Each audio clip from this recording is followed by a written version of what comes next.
ষোলো দফা দাবিতে আজকে সরকারের উদ্দেশ্যে এখানে একটা বড় মিছিল, শ্রমিকদের মিছিল তারা সংগঠিত করবে। All India road transport workers federation ভারতবর্ষের অন্যতম এবং সর্ববৃহত্তম একটা সংগঠন, বিশেষ করে পরিবহন শ্রমিকদের। সারা দেশে 10 কোটির উপর পরিবহন শ্রমিক কর্মরত। কয়েক কোটি গাড়ি চলাচল করে, হালকা যান থেকে ভারী যান পর্যন্ত। এখনো দেশে, ভারতবর্ষে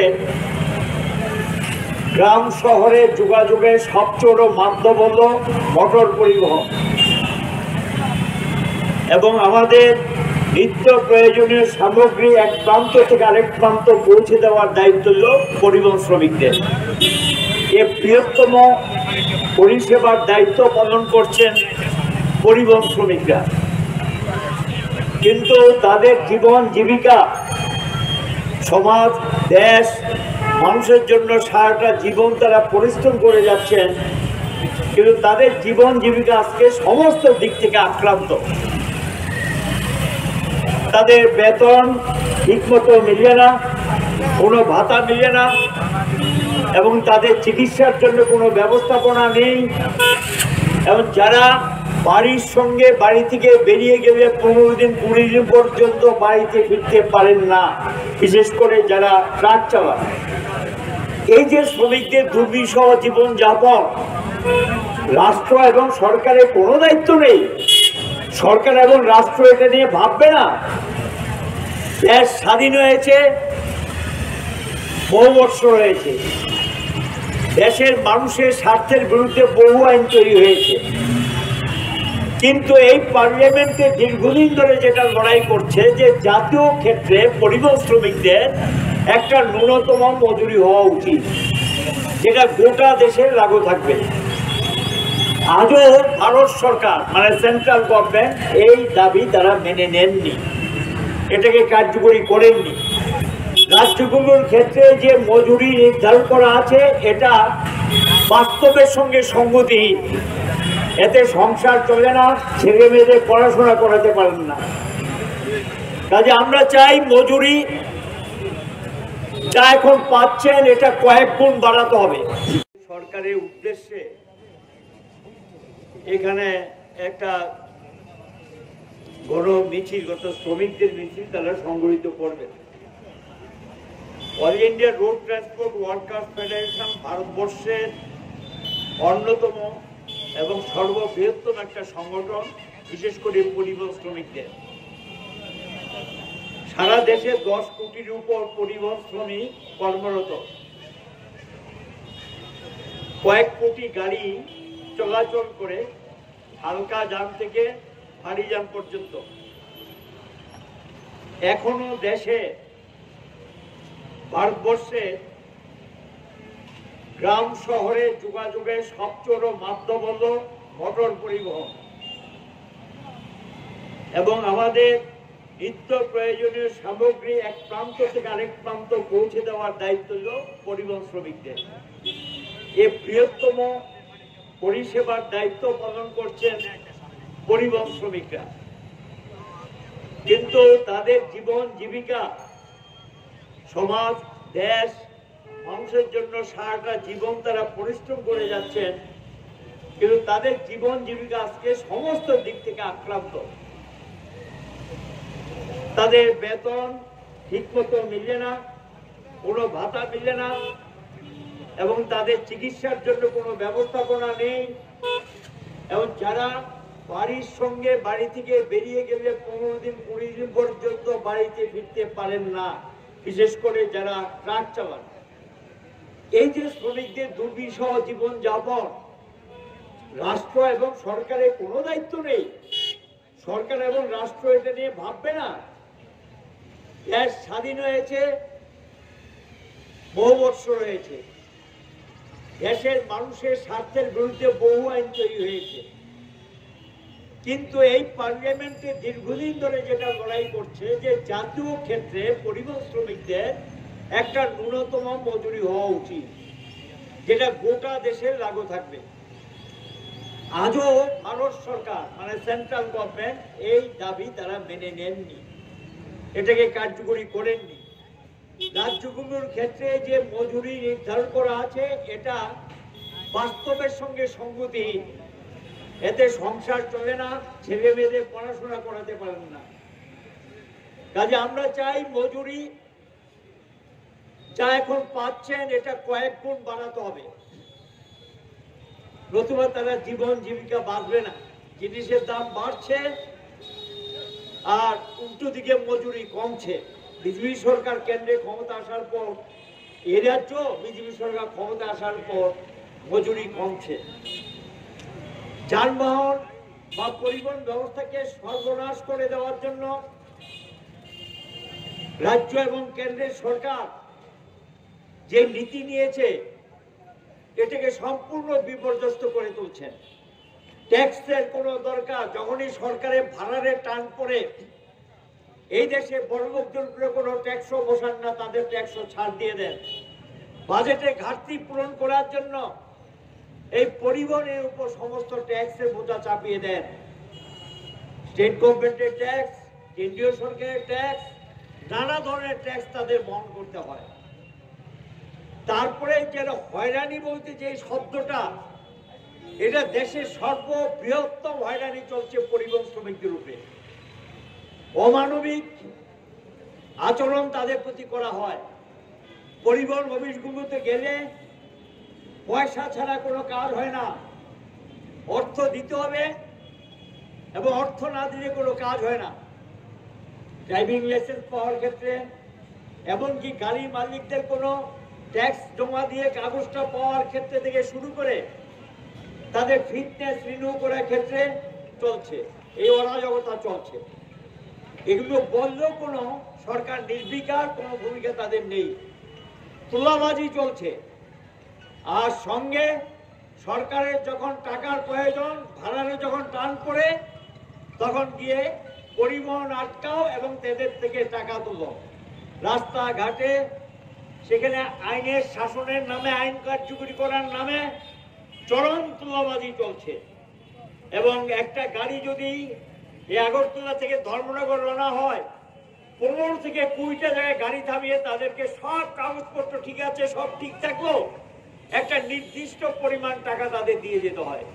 প্রতিবাদ করলেই কোনো একটা কিছু বের করে তাকে সেখানে লকআপে ঢুকিয়ে রাখবে। মালিকরা এরা ব্যবসা বাণিজ্য করবে, এরা যখন গ্রেপ্তার হয় কোনো দায়িত্ব মালিক গ্রহণ করতে চান না। আর এখন তো গোটা দেশে আরেকটা কাণ্ড শুরু হয়েছে, নেশাদ্রব্য পাচার, বেআইনি দ্রব্য পাচার, এগুলি বিভিন্ন ট্রান্সপোর্ট এজেন্সিগুলো যুক্ত, যারা শাসক দলের লোক তারাও যুক্ত। এগুলো তারা গাড়িতে ঢুকিয়ে দেন, সেই গাড়ির ড্রাইভার জানেনও না এটা কি মাল, কোথায় যাবে, কি পৌঁছবে, প্যাকেটের ভিতর কি আছে, এটা ড্রাইভার জানেও না।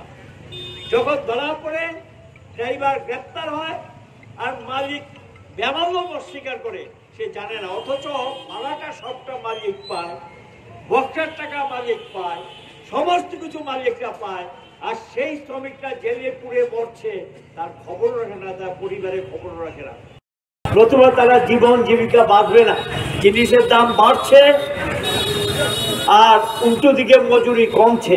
বিজেপি সরকার কেন্দ্রে ক্ষমতা আসার পর, এই রাজ্য বিজেপি সরকার ক্ষমতা আসার পর মজুরি কমছে। যানবাহন বা পরিবহন ব্যবস্থাকে সর্বনাশ করে দেওয়ার জন্য রাজ্য এবং কেন্দ্রের সরকার যে নীতি নিয়েছে এটাকে সম্পূর্ণ বিপর্যস্ত করে তুলছেন। ট্যাক্সের কোনো দরকার, যখনই সরকারের ভাড়ারে টান পড়ে এই দেশে বড় লোকদের উপরে কোনো ট্যাক্সও বসান না, তাদের ট্যাক্সও ছাড় দিয়ে দেন।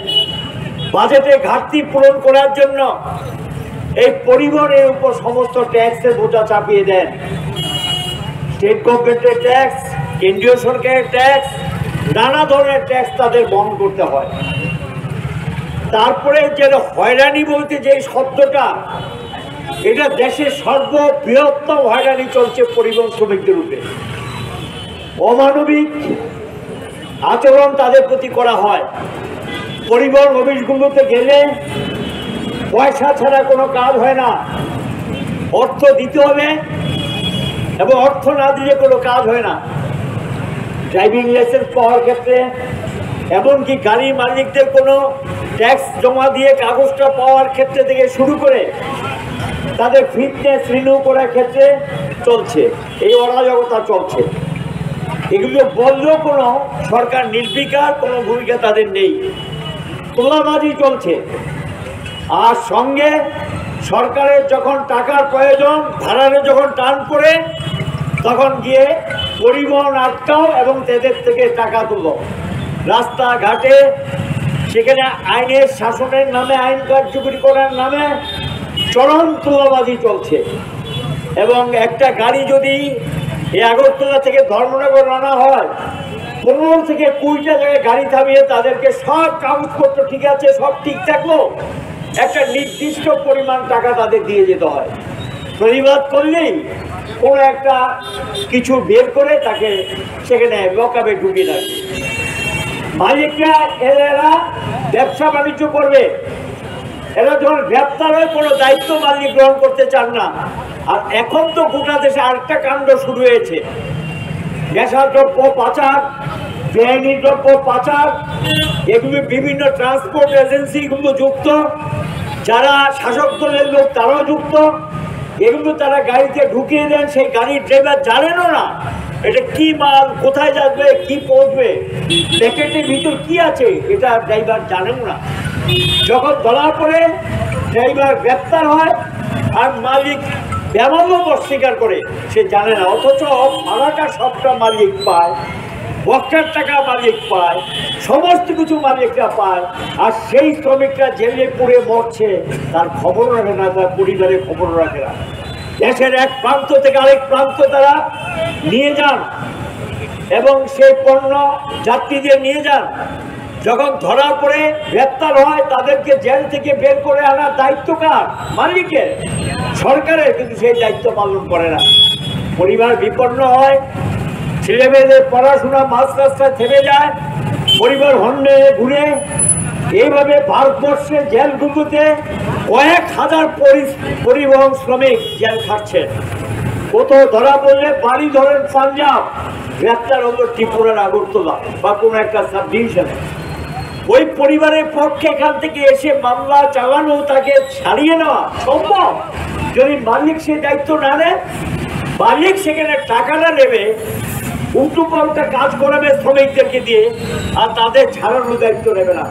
এই অমানবিক একটা অবস্থা তাদের উপর চলছে। আমাদের রাজ্য নেশাদ্রব্য পাচারকারী যারা, এরা অধিকাংশ শাসক দলের লোক। বিভিন্ন ট্রান্সপোর্ট এজেন্সিগুলো যুক্ত, যারা শাসক দলের লোক তারাও যুক্ত। এগুলো তারা গাড়িতে ঢুকিয়ে দেন, সেই গাড়ির ড্রাইভার জানেনও না এটা কি মাল, কোথায় যাবে, কি পৌঁছবে, প্যাকেটের ভিতর কি আছে, এটা ড্রাইভার জানেও না।